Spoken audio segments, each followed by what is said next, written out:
प्रिय विद्यार्थियों, आज अपन बात करते हैं हिंदी संत काव्य। देखिए, अभी अपन ने बात की थी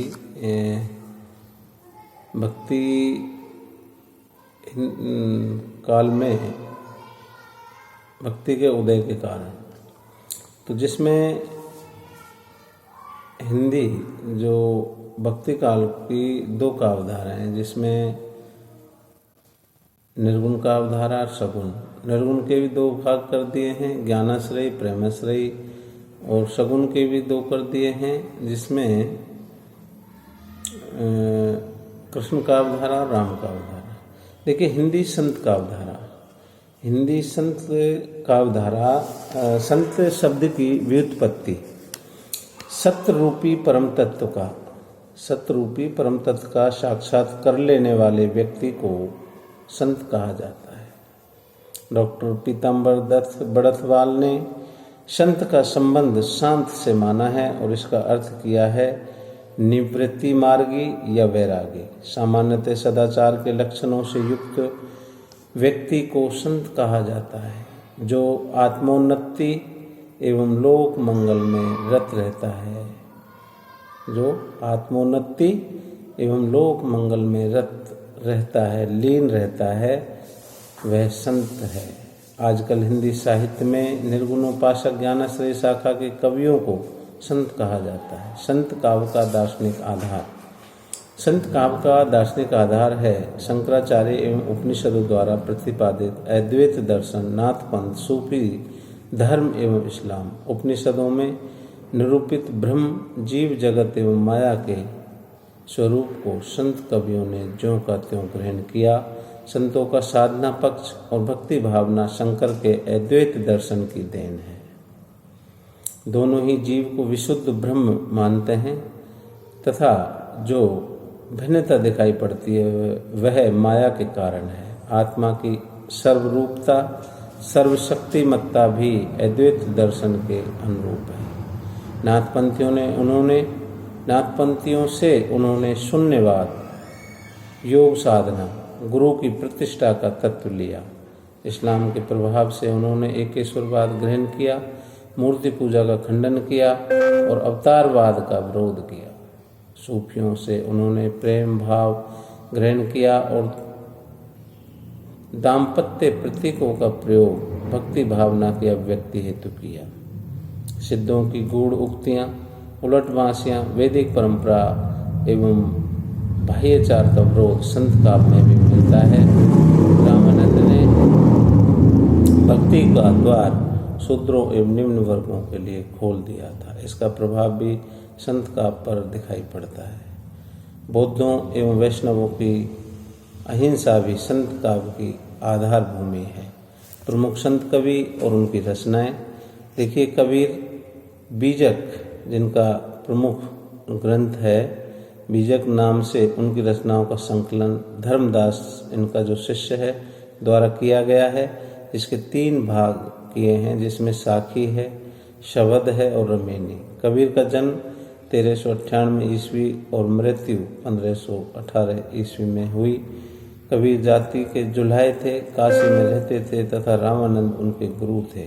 कबीर की पत्नी का नाम लोई था, पुत्र का नाम कमाल और पुत्री का नाम कमाली था। उनकी कविता में उपदेशों की प्रवृत्ति दिखाई देती है। प्रवृत्ति है, रहस्यवादी भावना है तथा प्रतीकों का प्रयोग उनकी भाषा में है। कबीर निरक्षर थे। उन्होंने स्वीकार किया कि मसी कागज छू नहीं, कलम गही नहीं हाथ। उनकी रचनाओं का संकलन बाद में उनके शिष्यों ने किया। कबीर बीजक में तो उनकी रचनाएं संकलित हैं ही, इसके अतिरिक्त बाबू श्याम सुंदर दास ने उनकी रचनाओं का संकलन कबीर ग्रंथावली में किया है। कबीर भक्त और कवि बाद में थे। कबीर भक्त और कवि बाद में थे, समाज सुधारक पहले थे। उनकी कविता में अनुभूति की सच्चाई एवं अभिव्यक्ति का खरापन है। समाज में व्याप्त रूढ़ियों, अंधविश्वासों एवं पाखंड का उन्होंने खंडन किया तथा हिंदू और मुसलमानों को फटकारते हुए कहा, अरे इन दोहुन राह न पाए। अर्थात दोनों हिंदू और मुस्लिम। हिंदू अपनी करे बढ़ाई गागर छुअ न दे, वेश्या के पायन तर सोवे, ये देखो हिंदू आई। मुसलमान के पीर औलिया मुर्गी मुर्गा खाई, खाला केरी बेटी ब्यावे, घर ही में करे सगाई। उन्होंने मूर्ति पूजा, माला तिलक, छापा, तीर्थाटन, गंगा स्नान, रोजा, हिंसा, जाति प्रथा, ऊंच नीच की भावना आदि का भी उन्होंने खंडन किया। माला फेर जुग भया गया न मन का फेर, कर का मन का डार के मन का मन का फेर। ऊंचे कुल का जन्मिया करनी ऊंच न होय, सुबरन कलश सुरा भरा, साधु निंदित सोय। पाहन पूजे हरि मिले तो मैं पूजूं पहाड़, ताते तो चाकी भले पीस का संसार। वे शास्त्र पर नहीं आंखों देखी बात पर यकीन करते हैं। कबीरदास शास्त्र पर नहीं आंखों देखी, जैसे उन्होंने कहा कि तू कहता कागज की लेखी, मैं कहता आंखन की देखी। मैं कहता सुरजावन हारी, तू राखा और झोरे। मतलब वो कोई भी बात कहते हैं वो सुलझाने के लिए कहते हैं, उलझने की कोई बात नहीं है। और वो स्पष्टता उनकी उसमें वाणी में दिखाई देती है, और वो साक्षात जो आंखों से देखने पर ही विश्वास करते हैं। तू कहता कागज की लेखी, मैं कहता आंखन की देखी। कबीर का प्रतिपाद दो प्रकार का है, रचनात्मक एवं आलोचनात्मक। गुरु की महिमा महत्ता पर उन्होंने सर्वाधिक बल दिया। इसके अतिरिक्त नैतिकता, सदाचार, परोपकार, क्षमा, सत्य भाषण, संतोष आदि को उन्होंने श्रेष्ठ मानव के लिए आवश्यक माना है। कबीर ने जीव को ब्रह्म का अंश माना है, जो माया के कारण अपने स्वरूप को भूला हुआ है। माया के नष्ट होते ही जीवात्मा एवं परमात्मा का मिलन हो जाता है। जैसे जल में कुंभ, कुंभ में जल है, बाहर भीतर पानी, फूटा कुंभ जल जल ही समाना, ये तत् कहो ज्ञानी। यहाँ घड़ा माया का प्रतीक है, जो घड़े के जल जीवात्मा को बाहर के जल परमात्मा से अलग किए हुए है। जैसे ही घड़ा अर्थात माया फूटता है तो दोनों जल मिलकर एक हो जाते हैं। वे कहते हैं कि सतगुरु ही व्यक्ति को माया के बंधन से छुड़ाता है तथा ईश्वर का साक्षात्कार कराता है। कबीर ने गुरु महिमा का पाठ नाथ पंथियों से सीखा है। सतगुरु की महिमा अनंत, अनंत किया उपकार, लोचन अनंत उघाड़िया, अनंत दिखा बनहार। कबीर के काव्य में हठ योग साधना एवं कुंडलिनी योग का जो विवरण मिलता है उसका संबंध भी नाथ पंथ से है। पारिभाषिक शब्दावली उन्होंने नाथ पंथ से ग्रहण की है। कुंडलिनी साधना वाले उनके पदों में आचार्य रामचंद्र शुक्ल ने साधनात्मक रहस्यवाद माना है। ऐसा एक पद उद्धृत है, देखिए, अवधु गगन मंडल घर कीजे, अवधु गगन मंडल घर कीजे, अमृत झरे सदा सुख उपजे, बंक नाली रस पीजे। अर्थात कुंडलिनी मूलाधार चक्र में सुषुप्तावस्था में रहती है। योगी साधना द्वारा इसे जागृत करता है और ये 6 चक्रों का भेदन करती हुई सहस्त्रसार चक्र में पहुंचती है, जहां ब्रह्मरंध्र से झरने वाले अमृत रस का पान करती है। कबीर का रहस्यवाद भावात्मक कोटि का भी है, जहां जीवात्मा उस निर्गुण परमात्मा से भावात्मक संबंध जोड़ती हुई विरह मिलन जिज्ञासा की अनुभूति करती है।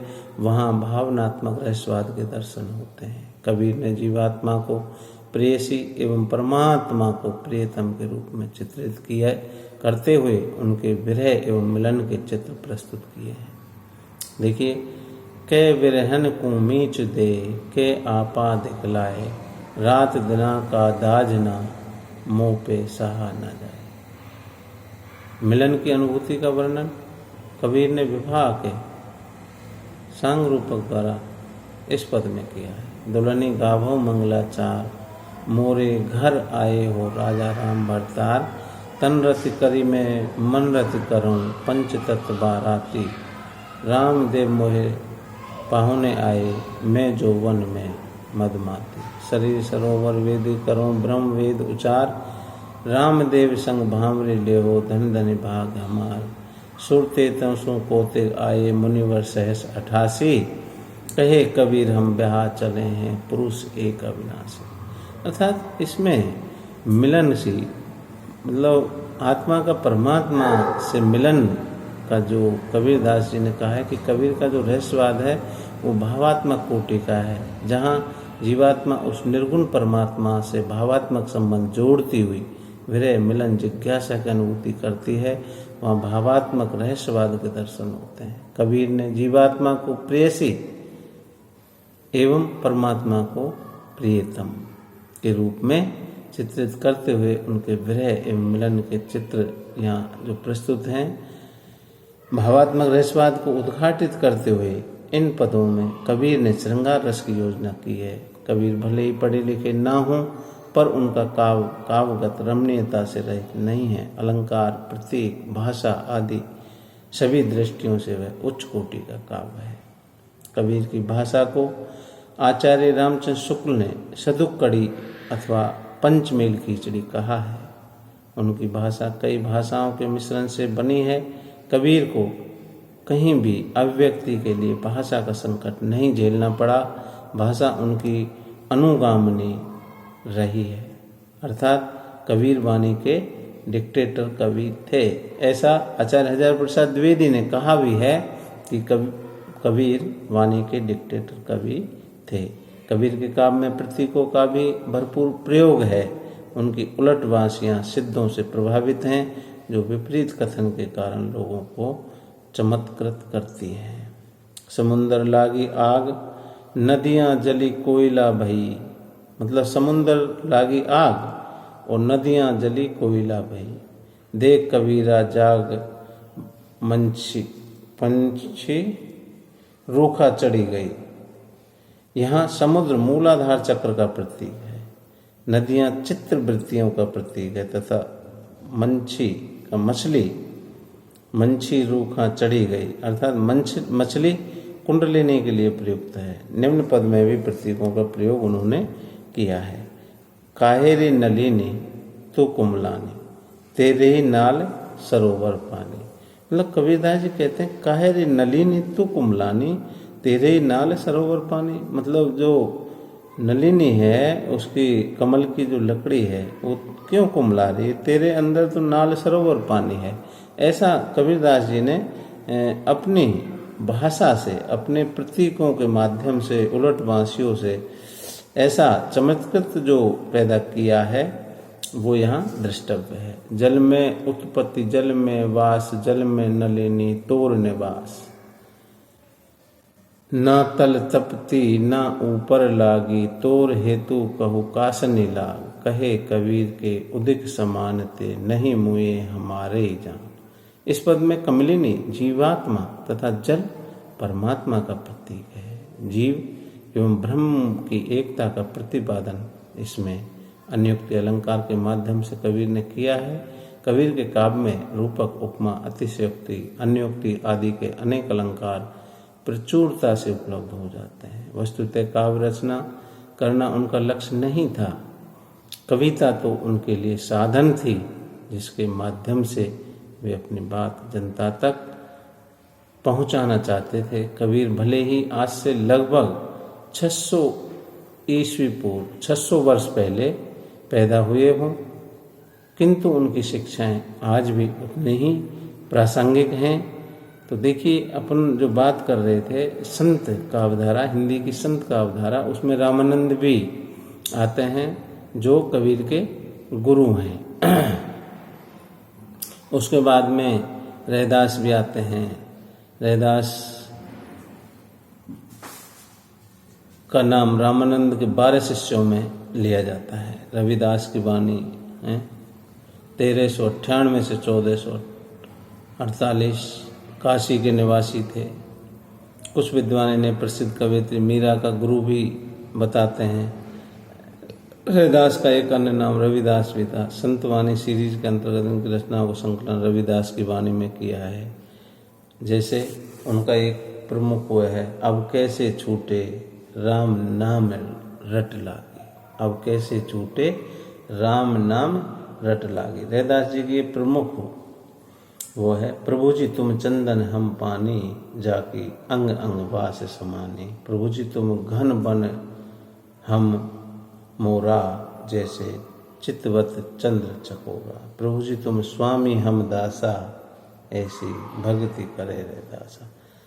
तो ये रैदास का नाम रामानंद के 12 शिष्यों में से प्रमुख है, किंतु रैदास की रचनाओं में कहीं भी रामानंद का उल्लेख नहीं है। निर्गुण ब्रह्म उनके लिए जिज्ञासा का विषय है। उनकी भाषा सरल ब्रज भाषा है, जिसमें अवधी, राजस्थानी, खड़ी बोली, उर्दू, फारसी के शब्द भी मिल जाते हैं। उनकी कविताओं का एक नमूना यहाँ प्रस्तुत है, जो अभी आपको बताया कि अब कैसे छूटे राम नाम रट लागी। प्रभु जी तुम चंदन हम पानी, जाकी अंग अंग वास मानी। प्रभु जी तुम घन बन हम मोरा, जैसे चितवत चंद्र चकोरा। प्रभु जी तुम स्वामी हम दासा, ऐसी भक्ति करे रैदासा। उसमें गुरु नानक भी हैं, हरिदास जी हैं, मलूक दास हैं, सुंदर दास हैं। तो देखिए, हिंदी जो संत का परंपरा है ये बहुत लंबी है, उस पर अपन और बात करेंगे, लेकिन आपके लिए जो उपयोगी है वो यहीं तक ठीक है। ओके।